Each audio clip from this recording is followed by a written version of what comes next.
Welcome, family, to Footballing with Ben Roethlisberger. I am Ben Roethlisberger. He is Spencer Teo.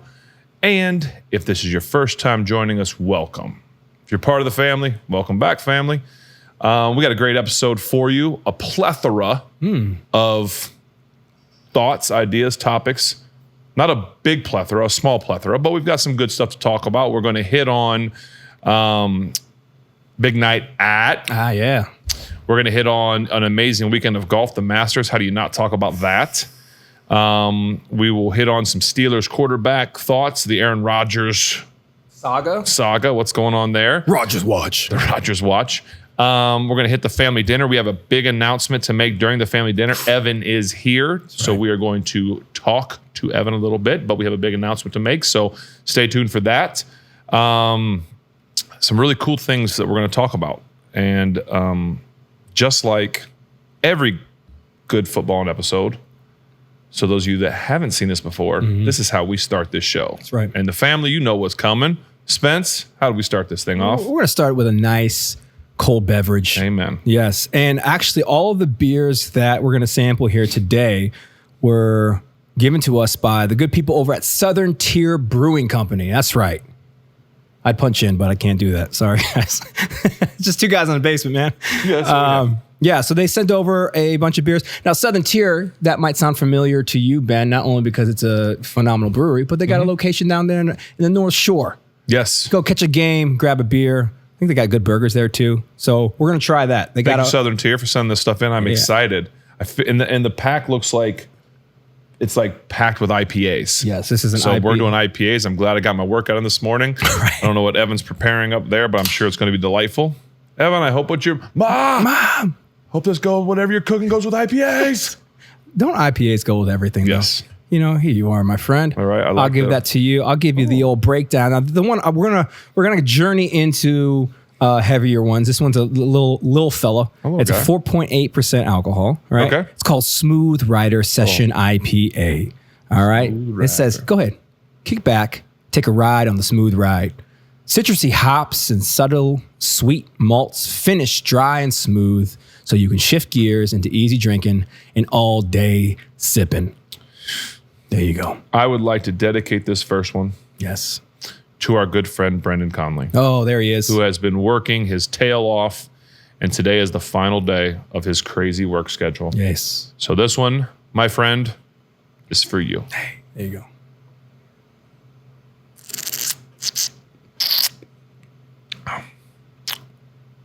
That's delightful. Is it? Yeah, pass that can over here. I'm just gonna look at the can. Now, if this was you on a ride with this, how would you describe? What adjective would you describe this ride? Smooth. Smooth. Wow, they nailed it. They nailed it. Smooth rider. This is one that I would like to have with my friend Brendan. I think he would like that. Yeah. He likes Southern Tier, I believe. He does. Yeah, that's really delightful. I think if you make alcohol, Brendan would probably like it. Yeah. I think. Yeah. Love no, you. this is love good. you, B. Yeah. Little session. It's a little. Yeah, it's a. If you like IPAs but you don't want the crazy heavy, that's where to go. I'm gonna keep that right here close to me. Yeah. Because that's really good. I like Good. that a lot. Like I said, for all day sipping. If you're hanging out, if you're having a good time, having a good day, having a good night, right? Especially if it's a good night out. A good night out. I think we should talk about that. That was a huge thing that happened in Pittsburgh last week. Also, shout out to Pat and the boys for coming on and blessing the show. It was a good time. That dude is the exact guy that should be doing the job that he has. He's wildly entertaining. It was cool to have him down here. Kind of a long time coming for you guys.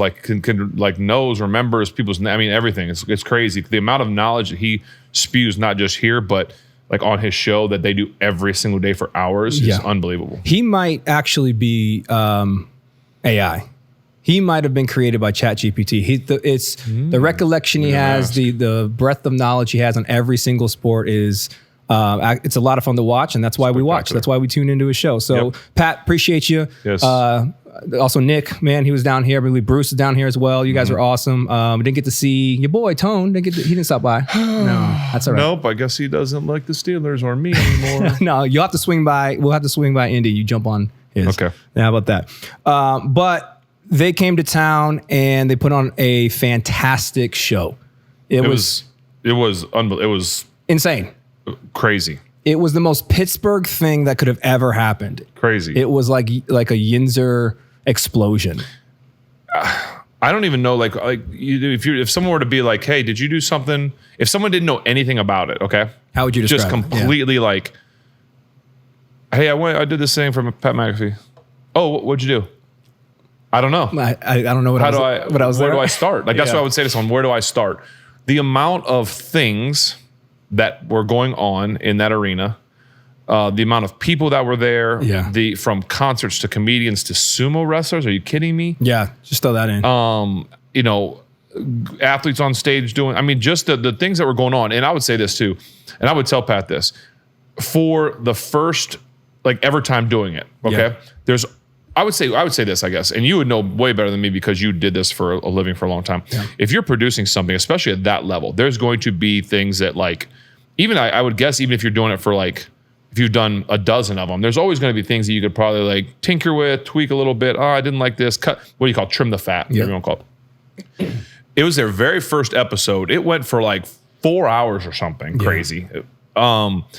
There's probably some things that maybe went a little long they could tinker with, but all in all, like for the amount of things that I feel like Pat like produced it all, did everything himself. Like his boys didn't even know what was going on. Sneaky. Yeah, the amount of things that had to happen, and then even like on the fly, like I don't, they're not going to air anything out, but I think like, you know, the fact that we were not supposed to be where we were supposed to be earlier, the concert was supposed to be late, and things got thrown last minute, moved around. I just think it was one of the most crazy, bizarre things that, and we weren't even at the whole thing. We got there, a little bit into it, thinking we were going to do our segment during a time, and it ran a little long. And I don't know, it was hard to explain the energy that was in that place, but that's what Pat does. He brings a lot of energy to things. But it was crazy. I love how you say our segment. I had nothing to do with it. I wasn't even really invited. I just kind of walked in. But yeah, thanks for including me, man. Yeah, I will say watching it through the lens that I have, this on my former career, it was impressive to watch an individual be the point of the show, the primary kind of facilitator of the entire thing, be the talent. I would imagine the brainchild and be like the line producer, like and now he did say on the show he'd partnered up with the WWE as a producing partner. So I think they carried a lot of like the technical weight, and they obviously technical do stuff. Yeah, phenomenal job. He didn't have cue. Did you see cue cards or anything anywhere? No, Pat doesn't need that. I mean, but that's what I'm saying. He talked a lot and just like. Yeah, he'd still off his head. He'd still be able to do that here if we didn't end our show. Like that's what I'm saying. That's the guy you want doing the job that he has. He's great for it. He's perfect for it. He did it. I do think people have come so accustomed to him being able to do that they're not impressed by the fact. Like Tomlin always says that. It's like TJ has a great game, or it's like, what do you think about that? He's like, I'm not surprised. Yeah, that's true. And I think people have become accustomed to Pat being able to do that they don't realize how amazing it actually is for him to be able to pull that off. So I mean, the fact too that he has cornerstone. If you would have said, hey, there's this guy that is going to he's basically a kicker in the NFL. Okay, basically he's a kicker. Let's be honest, and he's going to wear a tank top, sweatpants, and spectacular cowboy boots, and basically just have millions of people watch him do like weird, crazy things. If you would have said that like 15 years, like, 10 years ago or something, like this. Sign me up, bud. I mean, he has cornered. I mean, the fact, it just, I don't know. It just, kudos to you, man, like for what he's been able to do. But it was, what an unbelievable show. To watch the sumo guys, I got a picture of the sumo guys side stage. I mean, the guy was like 6'5", 507 or something. They're not known for being small. Holy cow. Big boys. Big boys. And that was some of the funniest things when we kept trying to figure out what was going on, right? Because you mean during the sumo or just during the whole sumo? Night? Well, during the whole night too. But during the sumo thing, like they kept resetting, and people were like, "What are we doing? What are we like? What's going on here?" But that whole segment was. Did we ever figure that out? Nope. Because I learned very quickly, like, I don't know the rules to this. No, I don't think anybody knows the rules. Yeah. Well, Shane was supposed to. They sent Shane. Yeah. So Shane Gillis. Gillis was the. If you guys hadn't watched it, was the. I guess he's probably called an official. The referee. I guarantee it has obviously a real name that we don't know and probably can't say if we did know it, like because we just don't speak Japanese. That's true. I don't. But yeah, he was out there, and there was a translator, right, that was with him that was kind of telling him what to say to the sumo guy. Yeah. And so he'd do it, and he'd kind of would hold a sign up or do a little thing, and he'd get ready to start, and then it wouldn't start. And Shane would be like, "What? Is that on me?" And you could tell we talked to him on the side. You talked to him more than I did on the side stage, but I think he genuinely was just kind of like, I don't know what was going on. Yeah. I think some of that was the magic of it. Like, obviously it's a big production. Not everybody's going to be like, everybody is under the impression like, hey, at some point in time in live performances, you're going to need to just be able to roll with it. Yeah. Everyone did a phenomenal job at doing that. I thought Shane did a phenomenal job at rolling with the punches there. I would imagine in that segment, he's a little bit more prepared because there's components to it than just like, hey, you know that thing you did really well for 18 years? I'm going to have you do that. Yeah. You know what I mean? So like, you just go out and throw a ball. Like, there's multiple components that Shane was not only in Shane's segment, but Shane was actually responsible for facilitating. And obviously he's a very talented comedian. I thought the way he navigated that, despite the lack of probably preparation, he did a phenomenal job with that. Made it funny. He made it a good time. No doubt. Also the Michael Cole, which was really cool. He brought out from the WWE, phenomenal announcer. And then the boys in the Toxic table, they never disappoint. So they did a phenomenal job. Again, it's one of those things where like, we don't know what's going to happen. The sumo wrestlers truly don't know what's going to happen. It was kind of like a, I don't want to call it a joke because it was really entertaining. It was very, like, they were taking it very seriously. Like, it was I don't know what a normal sumo competition was. That's like I think sumo wrestling dates back hundreds, if not thousands. I mean, that's a big thing, I think. Yes. And it was like, and it's like kind of, there's a reverence around it, but they were, I mean, but one of them, they were 500-pound boys. Like, it's not like, hey, let's keep going, bro. Like, and it's funny because they move like 2 or 3 feet. Yeah. But and they get done and they're breathing and they're sweating. You're like, what did you guys really do? But you think about 2 500s, like the amount of force pressing against each other is a science project in itself. What did you guys do? I stopped the other 500 pounds. What are you talking about? I stopped the train. What did we do? That was, so there's all kinds of stuff. If you haven't checked it out, I would imagine if you're watching this show, you've seen it already. I think it's streaming on Hulu now. I'm sure they have like behind the scenes stuff on Hulu. And he gave away millions of dollars. Millions of dollars he gave away, man, which is insane. I asked I was him, a small part of that. Yeah, you were. You secured $1 million for an Eagles fan. How do you feel about that? Unbelievable. How do you I didn't get to choose. I wish I could have picked the seat. I would have been like, hey, where's my seven? Number 7 or row 7. So that was why I do want to talk about the throwing because it was the capstone of the night. And it was probably which it shouldn't have been. Snoop and Wiz Khalifa probably was supposed to be the capstone of the night, but obviously, but again, okay, so maybe there's a little bit pivoting involved. Phenomenal night, regardless. Yeah, I can only imagine as somebody who grew up loving Pittsburgh sports. We'll ask Evan when he gets down here, okay? Because I don't have that luxury due to the fact that I'm not from Pittsburgh. But to watch you, Sid, and now the newly crowd favorite, I will say, Paul Skeens come out and be able to compete to try to win a fan millions of dollars. That had to have been like a Yinzer overload. I would think so. How did you feel doing that? Because we mentioned previously, like, hey, there wasn't a whole bunch of detail. We were kind of flying by the seat of the pants. Yeah. It kind of what made it exciting, right? And you go out to try to throw, how long was it? 40 yards maybe? Well, yeah, they had told us, all I knew originally was, excuse me, Ben, I'm going to have you throw 3 balls through a hoop. You're supposed to do all 3? I'm supposed to do all 3. That's what I was told originally. Right. All 3 balls through a hoop. He goes, it won't be hard, like 20 yards, like be easy. I'm like, all right, cool. So I did go out and get Benjamin all week and throw to him. I'm not going to lie to people. I'm going to be very honest. And I don't know if I told you, as I was leaving the house that day, I was like, Benjamin and my family was like, hey, good luck. You do great, whatever. I'm like, thanks, guys. And Benjamin was like, hey, Dad, listen, if you hit it, just give all the glory to me. I'm like, wait, I'm sorry, what? I was going to say, give the glory to God. Like, come on, man, what are you doing? He goes, yeah, I mean, we played catch all week. He goes, I jammed my finger that one time. So you're welcome. He goes, I was holding my hands in different spots and you were hitting them, so you were practicing targets. I mean, I helped him. I'm like, okay, buddy, gotcha. Like, we kind of laughed. The glory to me. Yeah, it was kind of funny. I don't think he meant it like in that kind of way, but it just came across. Not credit, glory. Yeah, I guess.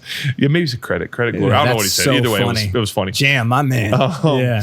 But so that's why I was told 3 balls. And then he kind of hit me with a, hey, by the way, I was told, this is what Pat speaking, I was told that Sid would want to throw his own football. Like, doesn't want someone throwing for him.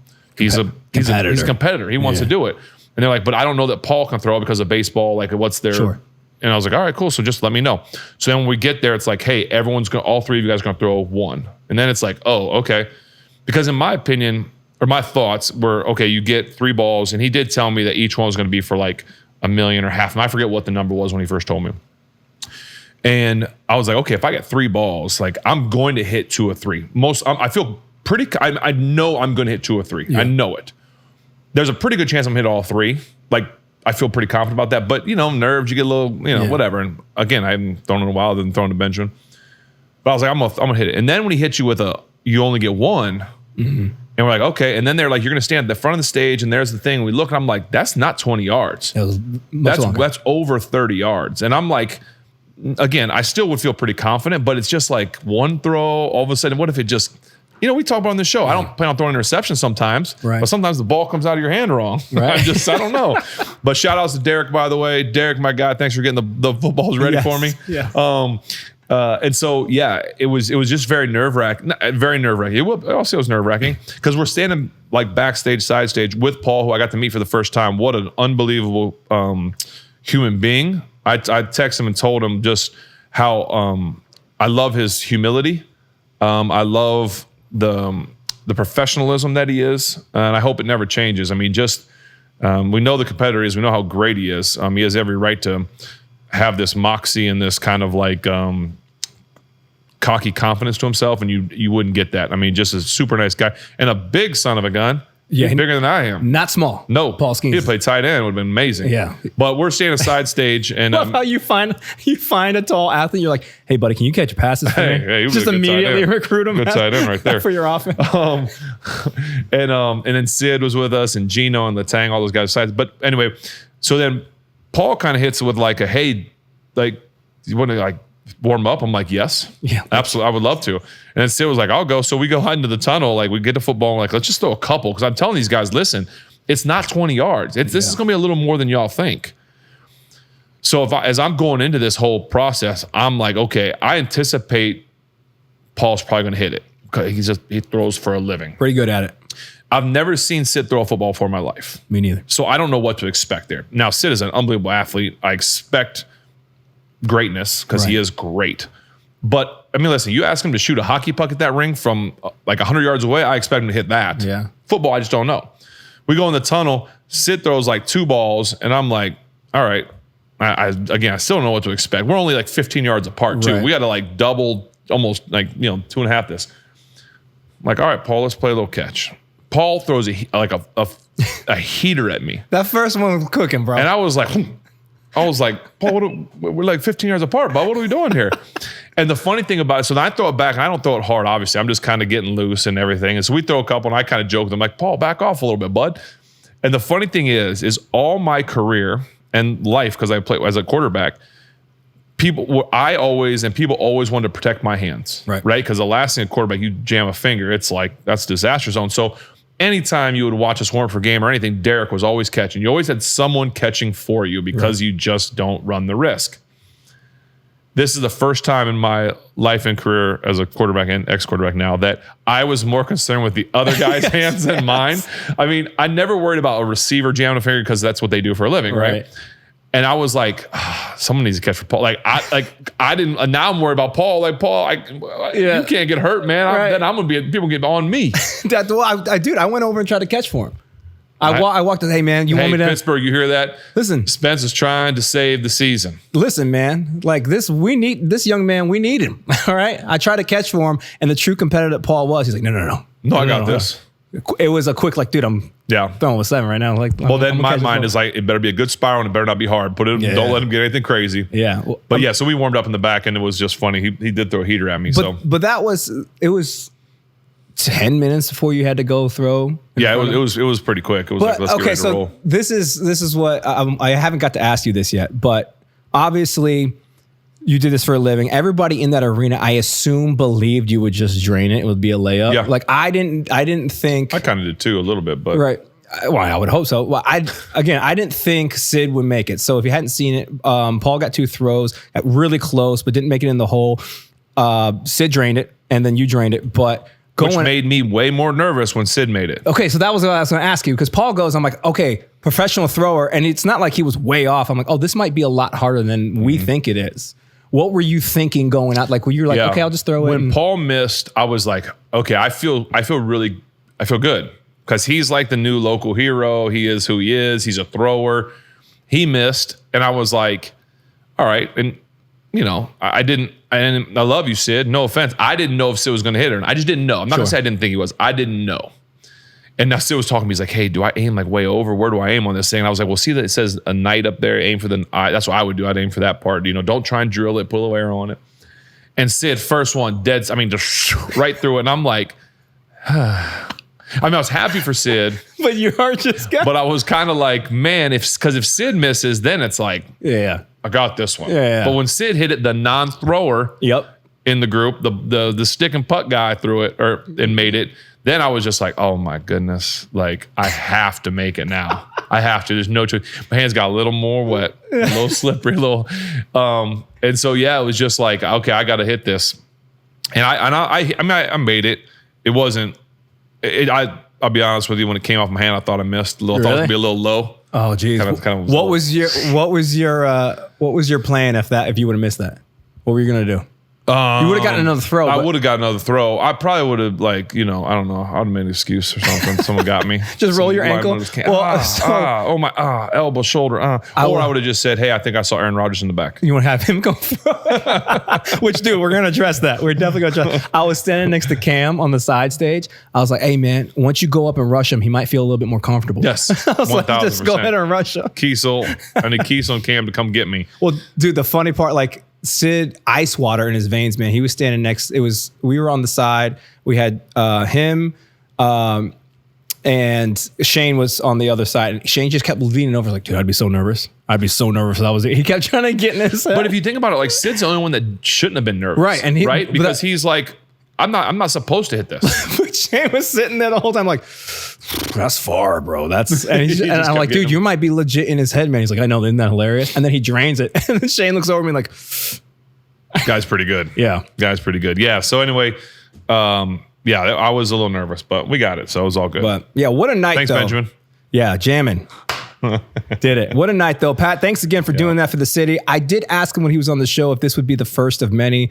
I think it was this more of a proof of concept thing. Like you said, of course, the first time you do something, you're going to learn from it. I think moving forward to bring something like this to other cities around the country, maybe even the world, would be a really cool thing. I think other cities would love to see what Pittsburgh got to experience. Yeah, it was pretty cool. And I think every time he'll just continue to get better. But be interested to see if it works elsewhere. I mean, obviously it's working in Pittsburgh.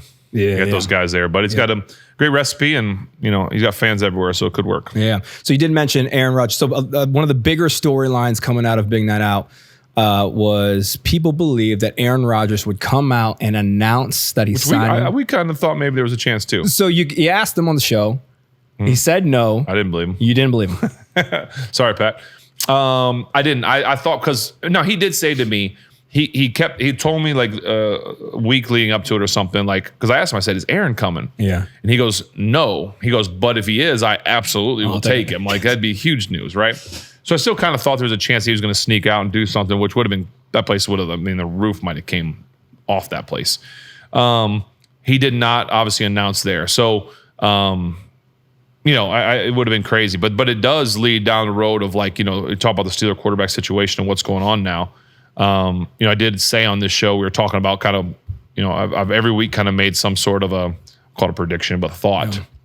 And my thought last week, I believe, was when Pat was sitting here, is that, is there a chance that there's a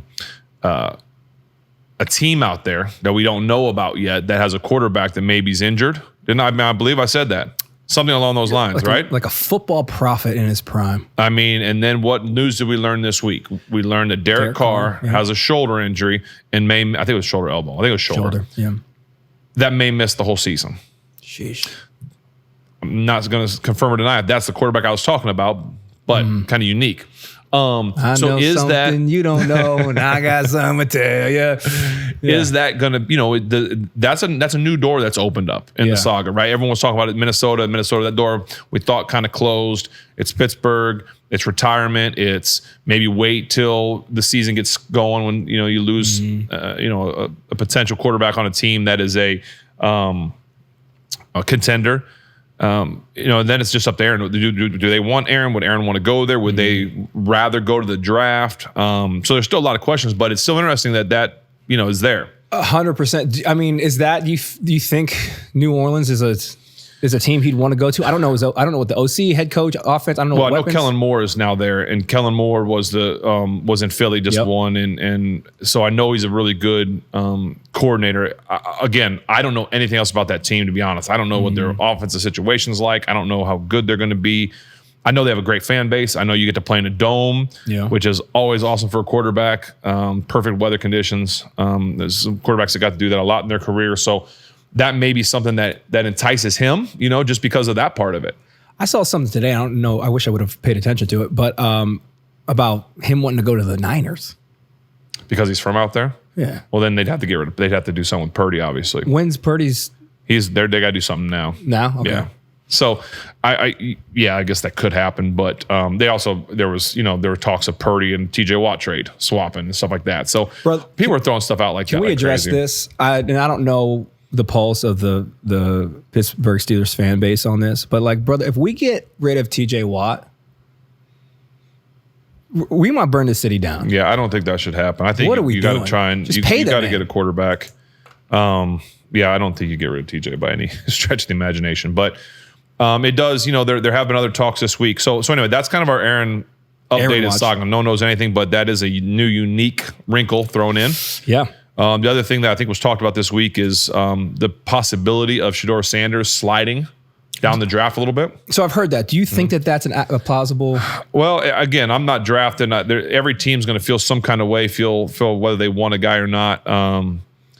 Whether there's people are seeing more film, their interview process, whatever it is. But there's a chance that I've heard everything from he might slide to the second or third round. So he might slide to the 21st pick of the Steelers. He might not. He might be going at 5 anyway. Yeah. The Saints might end up taking him now. They're a new team that would come and play for a quarterback like him, right?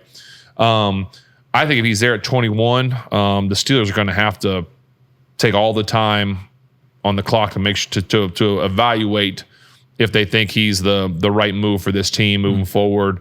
Can he do what Arthur Smith wants to do on offense? Is he bring the type of leadership, bring the type of quarterback and play that they want? That's something you're really going to have to think about, because you were thinking that there was no quarterback available in this draft that you were going to really want at that first round pick. But if there's a guy that's there that you never thought you intended to slide down, you really need to think about it. Yeah. So we're what, 2 weeks, a week and a half away from the draft? It's going to get juicy the next week. Next week, bro. Next weekend is what we're talking about. What is what's our timeline here for the conversations with Aaron? Or I think I would, if I was the Steelers, I'd say, hey, and maybe Aaron's waiting to see what the Steelers do in the draft.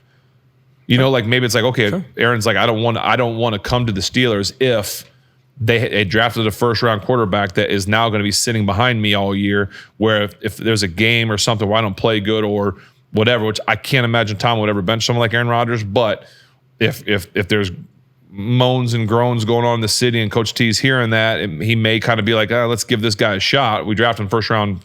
Again, don't know that would ever happen, but I'm just saying, if I'm the Steelers, I'm saying, hey, Aaron, I need to know by Tuesday of next week. Right. I got to know before the draft whether you're coming or not. Yeah, but personally, I totally agree. But I think Aaron's in a position where he kind of knows that he is on his own time. Yeah, right? He is, and he has the right to be like, I'll wait. And the Steelers could say they could be like, okay, we're moving on. We're going to draft a guy. Yeah, and then Aaron could be like, after the draft, hey, I want to come, and they might still do it. I don't know, but it's just a unique thing going on. Unique saga. I like calling it a saga. Saga sounds so epic, cool, bro. I know, it sounds so cool. Yeah, well, I mean, we'll keep eyes on it. Obviously, guys, if you get to it before we do, let us know. Comments on this YouTube channel, or let us know. I would love to know the fans' pulse the family's pulse on like if Sanders is there at 21, yes or no? If Jackson Dart is there at 21 and so is Sanders, tell me give us some feedback or no, give me Rodgers, don't give me either one of those two. Like I'm throwing 3 guys at you that could be Will Howard maybe. Like I still like Will Howard. I don't know, I think you might be able to get him later, but maybe not. Sure. So give me your thought on who you want or who you think. Yeah, and as that's unfolding, I want to jump over to something we just got back from, did we? It's Tuesday? This weekend? Today's Tuesday. Yeah, so this weekend, we journeyed down to the great state of Texas. We did. You and I. And you shared with me. And a couple other guys from our men's group. Yes, that's right. Friends of ours. Yeah. And it was awesome. You shared with us a world that I had not been privy to, being from Florida. Not a whole lot of rodeos on the beach. Okay? Not a whole lot of rodeos in Pinellas County. But we went down to see the American Rodeo, which was phenomenal. It takes place in the stadium, the home of the 2023 World Champion Texas Rangers. All right, that might be again. If I'm gonna talk from a production standpoint first, because that's the world that I know. That might be one of the greatest live productions I've ever witnessed. What they do in that arena. It was the second year I went. Last year, obviously, I went. We talked about on the show with my dad and my boys. And I was like, man, I got to take my buddies back sometime to experience this. Guys have never got to experience this. And thank you, T-Tall, Ken Young, all the people that kind of helped set that up. What an amazing experience that place is. And to be around those people, the cowboys and cowgirls. I guess you call them cowgirls? You would know better than that. I don't know if you've seen the way I look. But is that a way? I don't know. Yeah, help me out with that, people. I know. Is that like what? Like, not degrade. Like, is that like a cowgirl? No. Like because don't you call actors, whether they're male or female, they're all actors? They're not really, aren't you not supposed to call someone an actress anymore? I'm sure if I get it wrong, someone will let me know. Well, that's what I'm saying. So I'm asking. My heart in calling a female actor an actress is still respect. I totally agree with you. Cow person, a cowgirl is still respect. That's they are doing something. So if you let me know if cowgirl is not a thing to say, I apologize. If everyone's cowboys, but anyway, the female cowboys or the cowgirls, whatever you want to call them. We got to meet a lot of them. There was an 11-year-old barrel racer that was almost won $1 million that made the whole place go crazy. She's my favorite. Unbelievable. She's my favorite. It was so much rodeo like athlete. Third place. I mean, and only because her horse went wide out of the last turn. Yeah. She set the record for the arena in the barrel racing. So much fun. It was people insane. were going nuts. She came out and the place where everyone's filming. It was just so cool. But got to meet some really, really cool people. Some of the tie down guys, the bulldogging guys that you just shake their hand and they want to like take you to the ground. Like you're like, oh, that's a man right there. Yeah. But yeah, thank you so much to everybody that helped us there. Casey Jones is one of the greatest people that you'll ever meet. He was kind of I'll call him our guide, but he was a guy that is just, he was our interpreter. Yeah. He was our guide. He was our helper. He was kind of everything. Yes. He would, I had a lot of questions from him. I was ignorant to the sport beyond what I saw in movies, and he was gracious enough to answer all of our questions. You knew a lot of it. The rest of the guys, not so much. So we were always turning to him to ask questions and never made fun of us. No, just a salt of the earth guy. The more, that rodeo is electrifying. And the more you learn about the rules and the nuances of the sport, the more electrifying it gets. And I'm like, everybody should, it was televised on Fox, but everyone should be into that sport. That is phenomenal what these men and women do. They put their bodies through in a matter of seconds. Sheesh. It's crazy. Yes. It's 8 seconds on a bull or on a horse or a saddle bronc or tie downs or all that stuff. It's truly spectacular. And we got to actually be in what they call a dirt suite. That's right. So we were in a suite that is right on the dirt. So we had horses and stuff running right, but we could touch them as they went by. You could smell the bulls. And while we were there, we got to spend some time hanging out with Dennis Quaid. Yeah, he was cool, obviously man. He said he's done 150 movies or something, which he's in a new cowboy movie coming up. He's done plenty of cowboy movies. Yeah. He's in a new one coming up. We were there. We got to meet and hang out a little bit with Josh Duhamel. Super cool dude. Awesome dude. Because he has a new series coming out. Ransom Canyon on Netflix. Coming out soon. But what an awesome guy he was. Yes. And then we got to meet Ralphie. Yes. From the Christmas Story, Peter Billingsley. Yes. How cool was that? You can't miss those baby blue eyes, the glasses. It took everything in me to not say you'll shoot your eye out. I know. I took a picture with him and sent it to my sister and my dad because that movie is classic for us. Oh, yeah. And I was like, anybody, and they both were like Ralphie and like Fred Gile, leg lamp. Like you just throw everything out from the movie. But to hang out with those guys and meet all them and be a part of the rodeo and be a part of it with some really good dudes and experience it. It just again, to all the cowboys and cowgirls and all the people we met, thank you for just being really, really good people. And to me, my favorite part of the whole rodeo too is the beginning when they do the prayer. Yeah, dude. The prayer is just Mo. it's spectacular. Oh, Mo, that's right, Mo Plenty. My guy Mo. Apologies, Mo. Mo is awesome. Like he is like salt of the earth. Like came up to us. Like even when he's got people around at breakfast, said hello again. Always has a smile. Did an awesome, and I'm not even gonna say like a tribute, Native American tribute, I guess, the song and whatever. And what an awesome dude. But I forgot about Mo. I think having that experience and the window to this amazing world, I think more and more people, I would encourage more and more people to learn about the cowboy culture, right? Beyond like watching Yellowstone. Yeah, that show's awesome. But like there is so much about the way of life that I think is valuable to every single human being, whether that is your culture or not, whether you're a visitor, or a fan or whatever. Just leaving there, I remember coming back and telling my wife, I was like, man,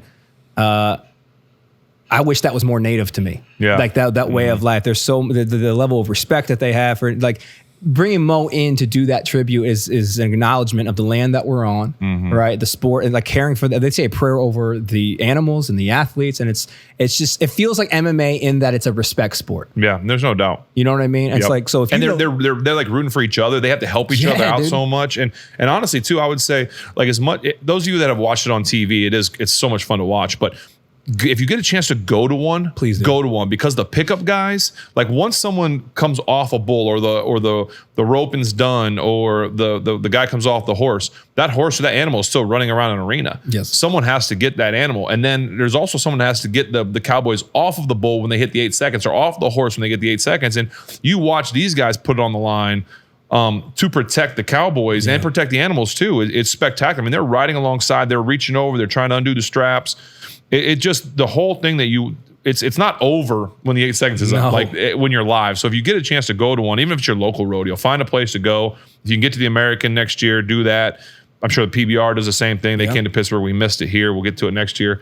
But yeah, it was just a spectacular event. And again, like you said, the people, the way that they respect each other, the animals, strangers. Yeah. Like it's just no one at that place, in my opinion, ever felt like they were bigger than anyone else. No, man. And there was plenty of people that could. And it's like, yeah, they have their own ecosystem, man. But the way they conduct themselves, it's like we get into a lot of rooms. You know what I mean? Like but walking into that one, it felt like hospitality is the word. Yeah. It felt like, hey, man, it's like you don't have to be one of us to sit with us. Yeah. And I felt like I stood out like a sore thumb. But like it was very, man, it was infectious, and I'm grateful for it, and I'm a fan. I'll be a lifelong fan, and I will spread the gospel of rodeo. Like y'all should, if you are a fan of sport, you are a fan of competition, that get into that. Yep. Go get curious about that, man. That is phenomenal. So that wasn't the only sport this weekend. No, there wasn't. There was another epic sporting event that we can get into. Maybe another Saga? Oh my goodness. That felt like it got resolved in the most. We're talking golf on this football and show. Listen, we can only do that over another beer. I mean, that sounds delightful. The Masters. Jim Nance speaking. We're a couple golfers, you and me. Don't ask about talent level. Just know that we both play the game. All right. just know that we both do it. We both own clubs. I'm going to do this beer here. Again, the second one we have today was from Southern Tier. This is nice little, what is this? Oh, okay, a little light guy. Nice little hazy. All right, this is called Lakeshore Fog. It's a juicy, hazy IPA. Sounds delightful. And it says, as dawn breaks and the fog rolls in, with it comes aromas of tropical and citrus and stone fruits, low bitterness, and a slight malty sweetness complement piney hop notes and a haze as thick as Lakeshore Fog.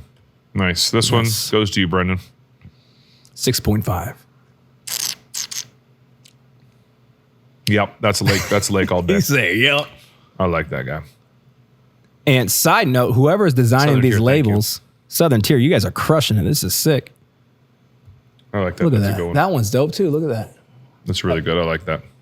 Okay. Let's go. Let's Come talk on, Masters. golf. We have to. Okay, so you want to talk Masters or you want to get into Sevens top 7? Because we have a Masters themed, or I'll say Masters influenced Sevens top 7 today. Let's do top 7 first. All right. Because it'll lead us in, okay? Sevens top 7 in light of the Masters is, what are your top 7 favorite, maybe not best, but favorite golfers? Top 7 All favorite time. golfers all time. Okay. And because I got ridiculed a little bit, I'm good. I did put them in order. Oh, deal with it, Pat. Okay. This is in order now. I am gonna start though with because this is favorite golfers that I watch, not necessarily play with, because obviously like I would put a lot of buddies that I play with on obviously. Thank you. I Obviously appreciate that. my teammate Chris, when we beat on Jeff Dyer and Chuck Nettles every single time, those are, Chris would be on this list because that's taking candy from a baby when we beat Jeff Dyer and Chuck Nettles. So I could put that on there. But I'm going to start with 3 honorable mentions quickly. I'm going to hit them mostly because I know them very, very well. I shouldn't say that was too much. I know them. Yeah. And it's Justin Rose. It's Adam Scott, who has maybe the prettiest golf swing ever. And it's my son. Yeah. Those are my 3 honorable mentions. Yeah, I couldn't James put my son in the top 7 list. He's pretty but good, he's on though. that list. He's pretty But just good. because he's my guy. Yeah. Okay. At number, I think that's 7. 1, 2, 3, 4, 5. Yeah, 7. One that might not throw people off, but I think one of the greatest golfers of all time, Annika Sorenstam. Yes, I did it. She is retired way too early. Next on my list is the newly green jacketed Rory McIlroy. Congratulations, You Rory. deserve this, Rory. You earned it. Next on my list is a local legend, the big dog, John Daly. Hey. Who doesn't love that big old swing? That's good and the golf. ball just going wherever it goes. That's good golf right there. Oh, it's unbelievable. Next on my list. Sorry, Evan. Hey, Evan. You came down right time of this. Don't go anywhere, okay? Next on my list, one of my newer favorites and Benjamin's favorite, Scotty Scheffler. How do you not love Scotty? The way he plays, the way he carries himself, very devout Christian. Love that. Number 3 on my list, local legend who I got to play with one time at Latrobe Country Club, which is his home course. The great Arnold Palmer. Wow. Yes. You get to play with him? I got to play with him at Latrobe Country Did you Club. drink an honorable? I did afterwards with him. It was That's spectacular. pretty cool. Number 2 on my list of all-time golfers is Tiger Woods. He's number 2? He's number 2. Obviously, everything that he did, watching him, all that stuff is just, he's great. Expanded And the you game. people argue this. I know Jeff Dyer will argue this with me, but that's why Jeff always finishes second in our matches. And number 1 is the great Jack Nicklaus. Oh, that makes sense. Yeah. Who I yeah. have gotten to meet, gotten to hang out with, who has been unbelievable to my kids, to Benjamin especially, but the kids, he's like a grandpa. He's an unbelievable person, unbelievable golfer. There's a reason he's number 1 on almost everybody's list. Yeah. That makes sense. That's a solid list. Thank you. Usually there's 1 or 2 I would change out, but that's airtight. Thank you. I like that. Ed, what's up, dude? Not Did much. you watch the Masters? You watch the I Masters? did. What'd How you awesome. think? I was fully engulfed, if I can use that word, I guess. Did you think about that on the No, way I down? didn't, but sometimes This man is just comes to you? talented. it just happens. That was very Yes. impressive. I'm like, he yeah. backed It's us, easy. man. Engulfed. No, I didn't. Engulfed. Yeah, I was watching Get out of Who says here. that? the throw Jackson some BP, and I had it on my phone sitting there next to me, so Yeah. throwing BP and then Yeah. looking. Well, that was at the playoff point, you know. Oh, it got I thought so it was good. over, and then When like when Rosie hit that putt on 18, our family our whole house It was screamed nuts. because we know Justin, but we were like, wow. Yeah. Yeah. Well, here's a better story. Actually, at one point when it was kind of when Bryson just kind of like crapped the bed for lack of better, for just kind of whatever. It was like, okay, Rory's gonna run away with this thing, Yeah. right? Yeah, yeah. And so Ashley's like, I'm gonna go down and do some work. She goes, if it happens to get good, let me know. Like whatever. And that was on 12 after he made par on 12. And then it goes to 13, the par 5, and he hits it in the wall. So he hits 3 wood. And everyone's like, okay, he's like, I'm texting with my buddies, and we're like, man, he's just playing he's not playing to win, he's playing not to lose, which okay, maybe there's something to that. Tomlin. Sorry. I didn't mean to. He catching strays out here, man. We're not even Sorry. talking. We're talking about golf. It's a wild day today. It's a wild day. And he hits 3-wood, and then he lays up short, and it's like, okay, he's, good for you. And then he hits it in the water with hits it like 20 yards right of where he was aiming or something. And I was like, Ashley, Rory just hit it in the water. I can relate. She comes up, she goes, I went down to my office, I barely get settled, and all of a sudden you're telling me this? And she comes up, and all of a sudden, every hole after that was like, Oh, yeah. whoa. Yeah, and then he gets on 15, he hits one of the greatest draws around the tree to whatever, misses the eagle putt. He just played it safe. You got it once. Out of bullets. And then Rosie knocking it on 18, and you're just like, okay. And then Rory hits it in the bunker on 18. And you're like, those guys get up out of bunkers all day. And he gets it up there, and he has a putt, and you're like, okay, it's going to go. And he misses it, and we're just like, and we're going nuts.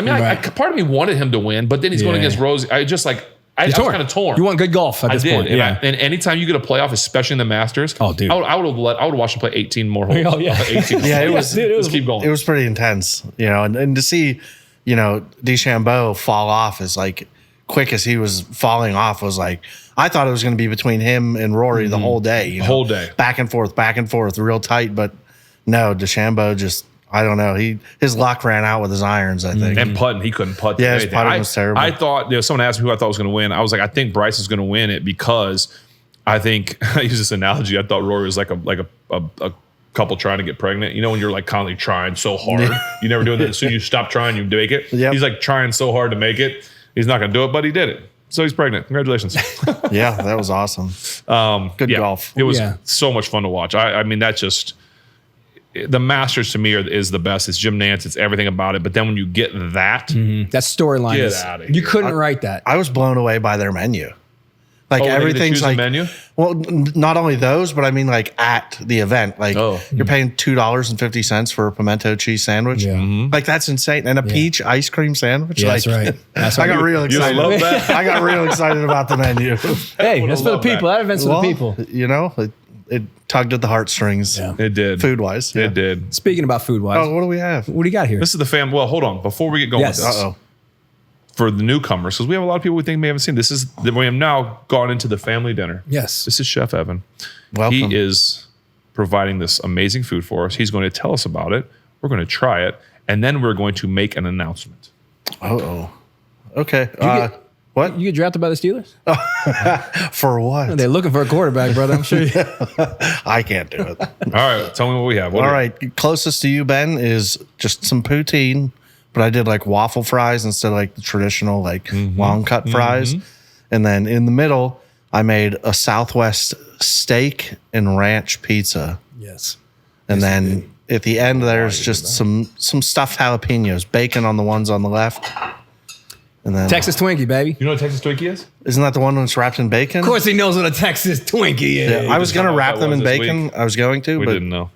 Yeah. I just didn't. I don't know. It's That's classic. I went with the Well, classic look. I appreciate it. Man. Thanks. I am so thankful for you, Evan. I'm for being thankful part of for the you guys. family. Before we make the amazing announcement, well, no, what do you want to do? Make the announcement first? Because I saw something the other day. While you're here, you're part of the family. Just stay here, Evan.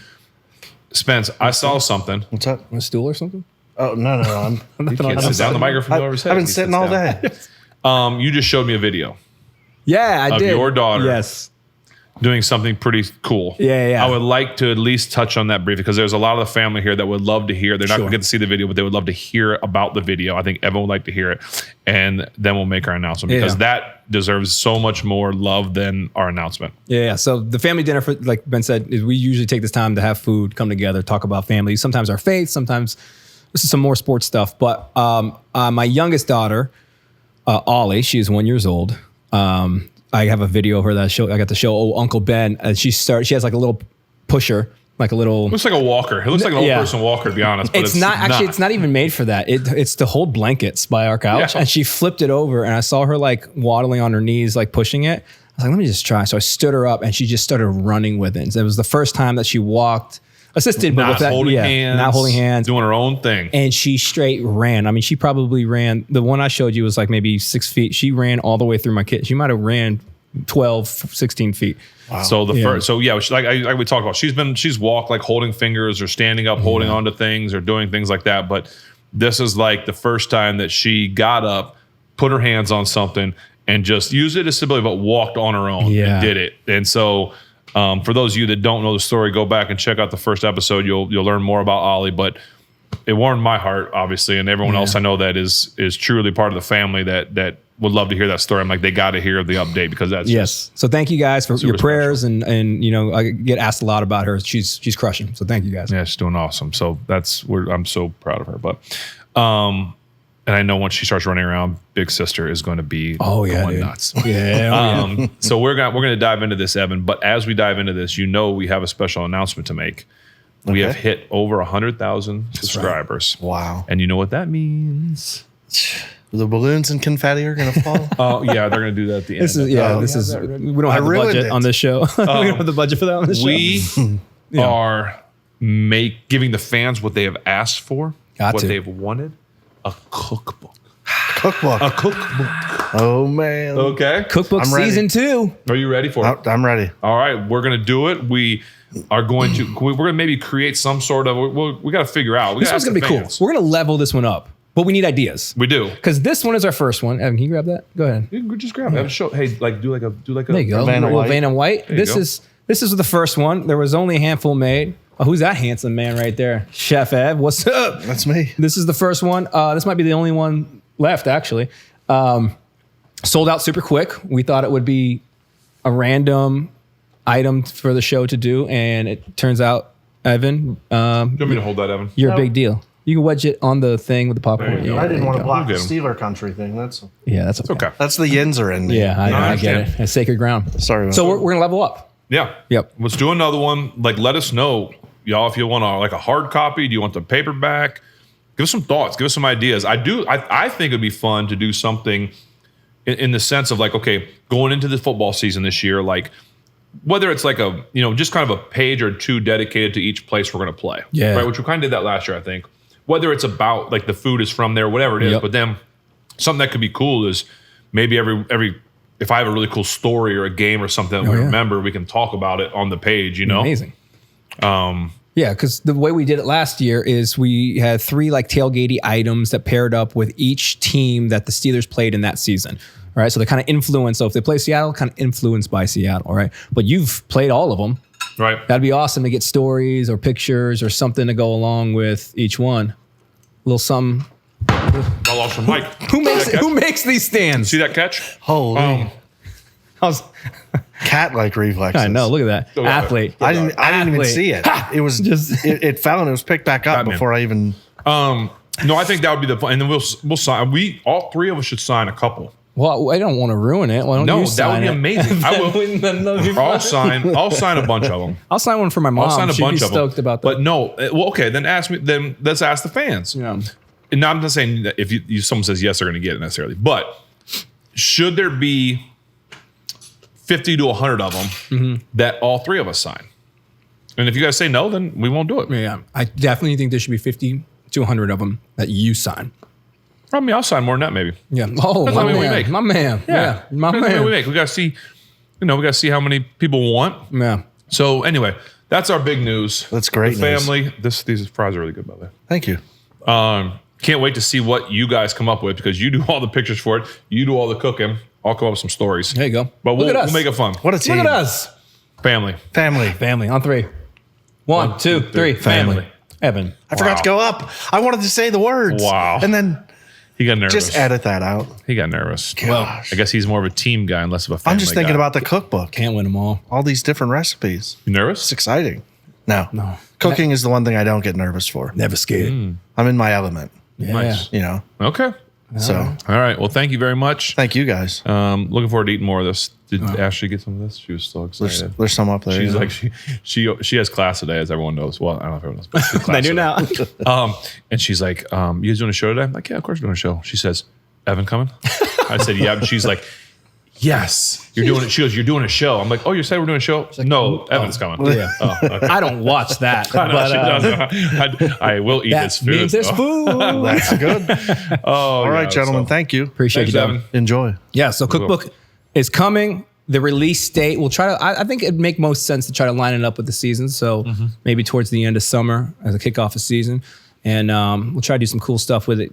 Get you guys more integrated into its release. That pizza's good. Dude, I know. Here's the thing. I use the excuse of like producing everything because I do all this stuff on camera to not eat.